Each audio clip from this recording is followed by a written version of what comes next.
What's up mga kakalibak? Gandang araw. Ngayong araw ay tara, samahan niyo muna kami at magapandaw muna tayo ng bunbundini sa ilog. Pero bago ang lahat, shoutout pala muna kay Kuya Eddie Laylay Hamilya, tapos kay Dane Vlogs, tapos sa aking kaklase na si Jasper Jonas Limbo Munchano, tapos kay Kuya Teddy, shoutout din po. Balik pala tayo guys dito sa video. Pagkatapos nga namin dyan mananghalian ay bumaba na nga kami din sa ilog at simulan namin nga pagpandaw ng bunbun. Dito nga kasama natin si Jerome, si Tutoy Warren at saka si Marmar sa pagpandaw ng bunbun. Ito nga palang bunbun na ito yung ginawa namin ito nung nakaraan. Alam nyo naman siguro yun kung napanood nyo na doon sa aking video. Karte nga namin din sa ilog ay nagsimula na nga agad sila manisi din dahil marami nga hipon dito. Tapos kumuha nga ako dito ng kahoy na gamitin natin pampasak din sa paikot dun sa bunbun. May dala pati akong kulambo kanina kung nakita nyo yung kulay green. Dito nga namamana pa sila ng hipon dahil marami nga hipon dito. Nag-set up na nga pati ako dito ng camera at magapasak na nga tayo dito ng kahoy. Nagalagyan natin ng mga kulambo paikot para hindi siyempre makatakas yung mga laman ng ating bunbun para hindi masayang bagay yung ating pagod dito nung paggawa natin ng bunbun nung nakaraan. Nabahaan na kasi ito guys nung nakaraan. Nagpinlakas kasi ng baha dito nung nakaraang nag-ulanin. Kaya ito apandawin na natin. Yung iba nga guys dito ng mga bato na malalaki nilagay namin natabunan na nga dito ng buhangin dahil sa sobrang lakas nga ng baha ay dito nag-ipon yung buhangin dito sa bunbun namin. Kaya gusto na nga namin itong pandawin. Akala ko nga nung nakaraan ay naanod na ito dahil sobrang lakas nga ng tubig baha. Pero nadini pa naman pala. Malakas lang talaga yung tubig kaya hindi namin masyadong makita.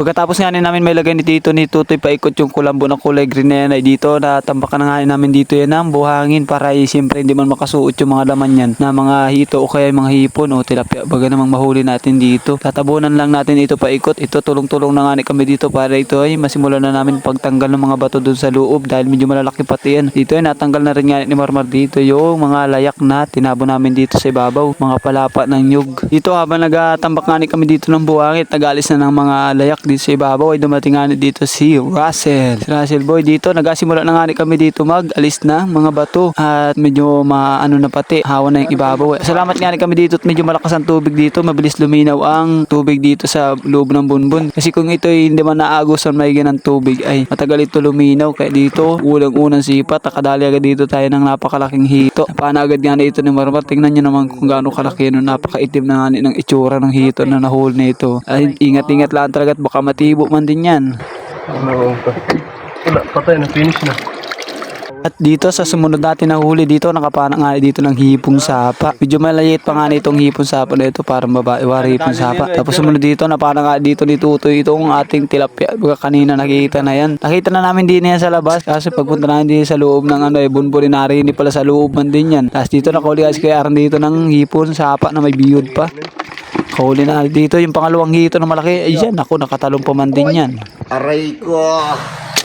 Yung pala yun. Ang laki. Aray ko. Kilig-kilig nga eh. Giniling-giling.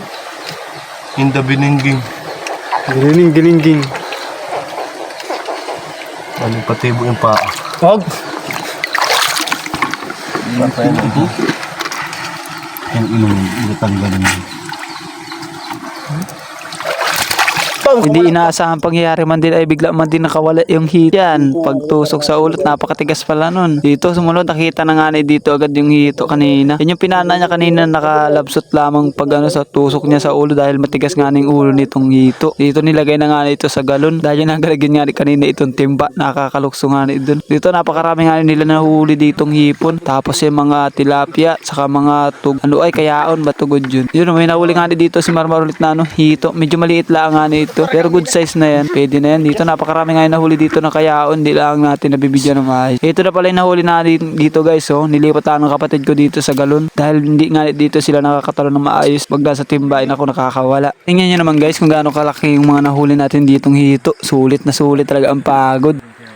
Napakarami talagang hipo dito. Ito nga palang tawag dito namin dito guys ay tagos. Kita nyo ba guys yung isda na yan, no? Ang tawag namin dito ay kayaon. Bugbog na nga yung ulo niya sa kakapana sa sobrang kapal kasi ng kaliskis niya sa ulo. Kaya hindi sinila lang kukuha agad pag napana. Sobrang dami nga ng isda na huli dito. Puro karamihan dan ay mga kayaon na matitigas ang ulo. Sobrang kapal nga ng kaliskis. Ito nga guys lahat yung nahuli natin guys. Oh. Ewan kung may mga kalahating kilo yung nahuli natin na ito. Tingnan nyo naman guys yung mga nahuli natin talaga yan. Oh. Kahit magbunbun ka lang man din sa ilog guys, siguradong may pangulam ka na agad pagdating ng ano ay mga kagipitan mo. Pwede mo nang pandawin yung bunbun mo sa ilog. Ay galingan mo lang talaga ng paghuhuli at delikado rin paminsan paghuli talaga niyan ganyang hitot. Matibo ka talaga niyan ay.